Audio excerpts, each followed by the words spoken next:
Battlefront 2 has many different playable units that each specialize in different things.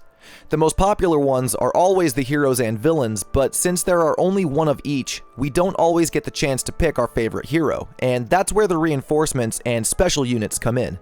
These are powerful soldiers like the Super Battle Droids, BX and Clone Commandos, and the Jet Troopers. They cost battle points to play just like the heroes do, and come stronger than your standard infantry. In today's video, we're going over 13 reinforcement secrets in Battlefront 2 that the game will not tell you. Just like our hero and villain secrets video, which is linked below in case you missed it, these are either special effects that certain abilities have, or it's a better way to play the reinforcement, or just something special that one reinforcement can do that the others can't.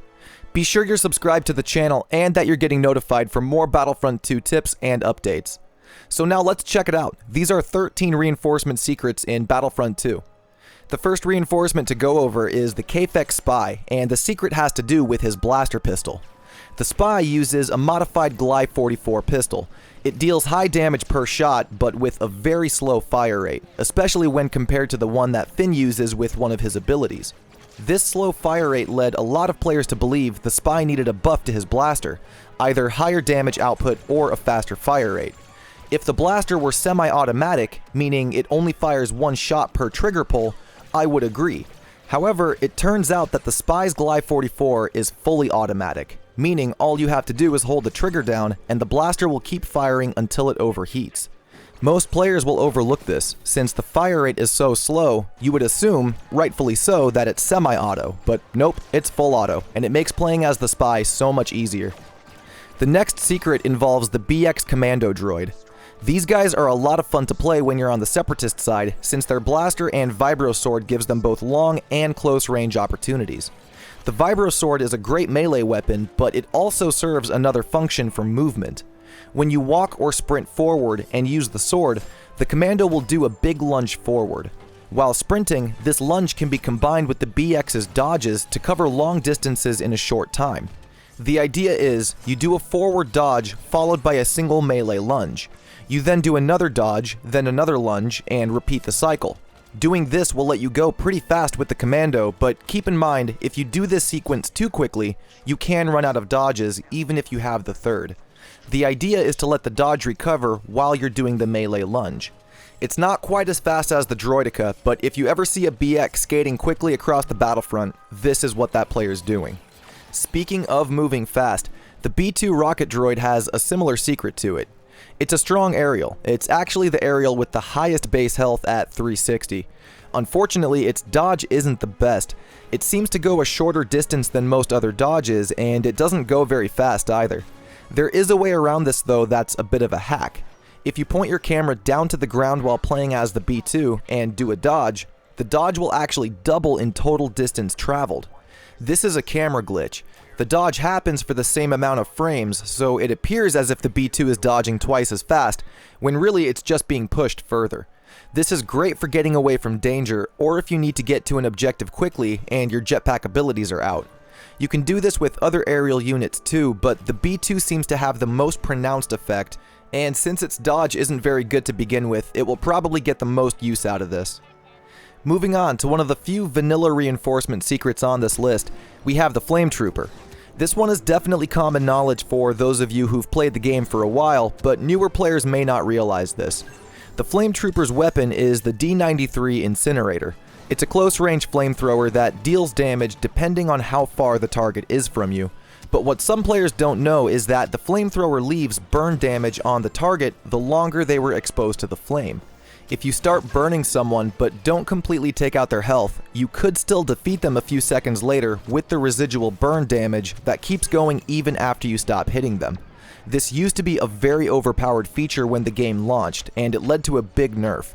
Despite that, it can still be done, and it can get you a few cheeky kills here and there. Next, we have the First Order Jet Trooper, one of the newest reinforcements in Battlefront 2. This aerial is easily the best one, and it has the most unique skill set out of all the others. What makes it so unique is that these guys can actually fly like Boba Fett can, with a jetpack that uses up fuel to make precise moves. The neat thing about this jetpack is that there are 3 different visual indicators that let you know how much fuel you have left. You have the obvious one, the ability icon down in the bottom right, and you also have the less obvious one right on the outsides of your crosshairs. Both are good and will let you know how much you have left, but what if you're playing without the HUD on? How can you tell? Fortunately for you, the Jet Trooper has an indicator on his back that glows and lets you know how much fuel is left. When it flashes, it means you're out and you need to let it come back. It's a great visual indicator that not many players may have noticed right away.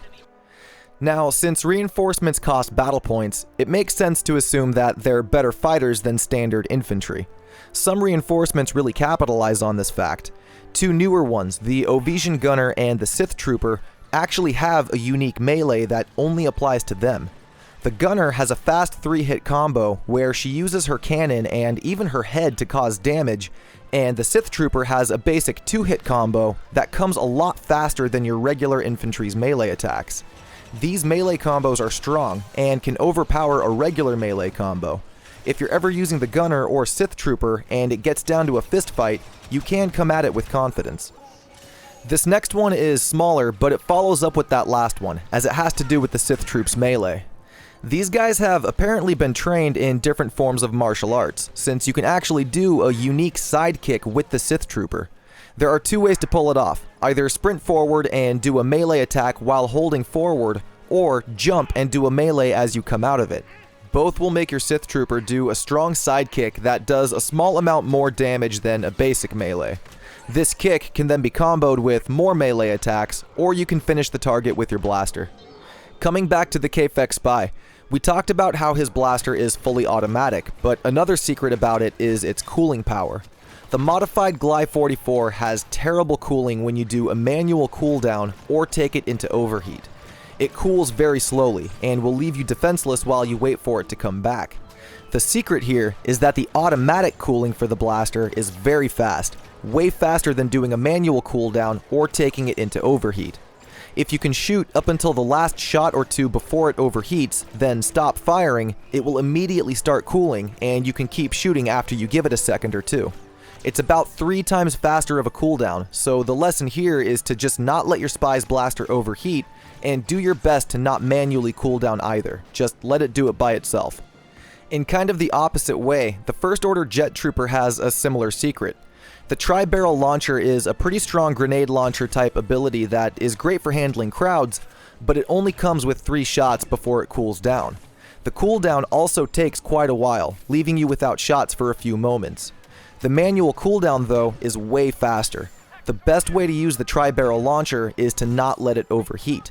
Just take 2 shots at a time and then manually cool it down to repeat. It'll feel like you never run out of grenades to launch. That brings us back to the commando droid, and this secret has to do with some bonus points you can score as the BX. Since they're pretty much the ninjas of Battlefront, the commando droids come equipped with smoke grenades. The grenade is a good distraction tool. It can help you get away from danger or confuse a target with where you'll be coming from. But the smoke can also be used to score some extra points too. If you get a kill while fighting within the smoke, you will get a smoke kill bonus that will show up in the score log. It's not a crazy amount of points, but it is something extra to strive for. If you have the smoke available and you see an easy target, throw the smoke down, get inside of it, and get your kill. Combine this with thermal vision for maximum efficiency too, since you'll be able to see through the smoke and your opponent can't. Next up, we have 2 vanilla reinforcements. The vanilla ones don't really have many unknown secrets, so these next 2 are more for the newer players. The Wookiee warrior, who can be played across all 3 eras on the light side, has 4 different ways of firing his bowcaster.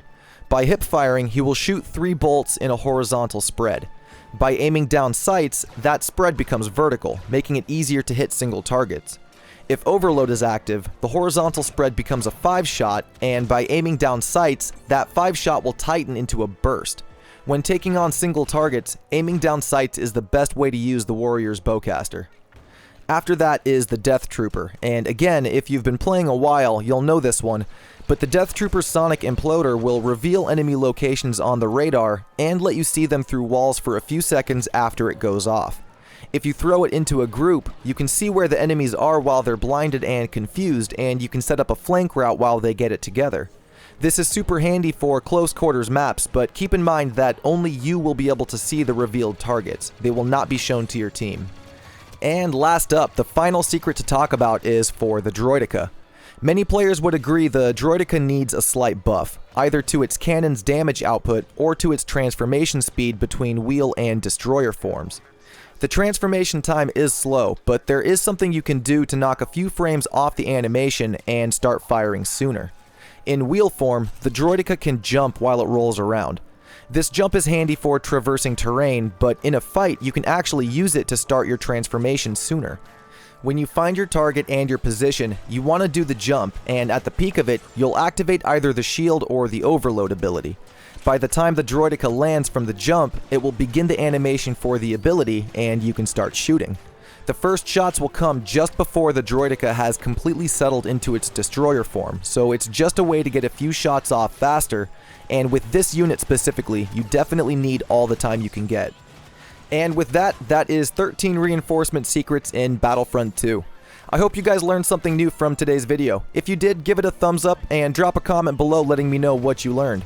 If you want to stay in the loop with more Battlefront 2 tips and news updates, be sure you're subscribed to the channel and you're getting notified.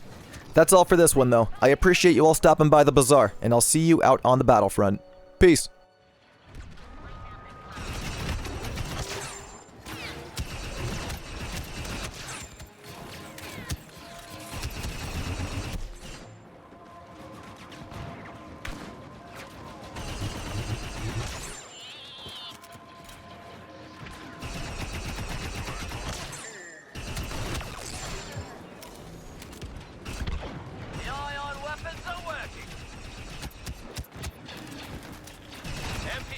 Fire!